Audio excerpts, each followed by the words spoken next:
standing on Government Street near the intersection of Michigan Avenue.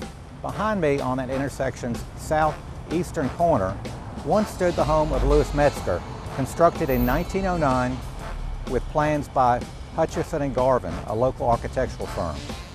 And Mr. Louis Metzger was a member of the Metzger Brothers firm in 1909. It had nothing to do with another Metzger Brothers a decade later, which would sell men's clothing downtown Mobile.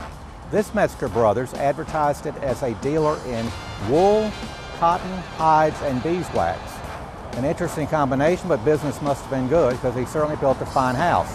He died in 1930, and his widow Jeanette operated a tea room here that was very popular in the 1930s. Many graduates from Murphy High School had their teas given to them at Jeanette's tea room, which was a garden behind this mansion that was framed in a fence covered in fragrant jasmine vines.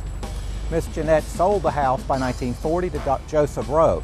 Joseph Rowe was a local physician. The census that year noted that his position was a physician but baby specialist. In fact, he was such a baby specialist here in Mobile that generations called him Baby Rowe very fondly. Dr. Rowe and his family by the 1950s noticed that Government Street was changing and not for the better. And suddenly they got a very nice offer for the property. They couldn't turn it down, but they liked their house. So rather than move to West Mobile, they had the house moved. They moved it around facing Michigan Avenue, and that house still stands.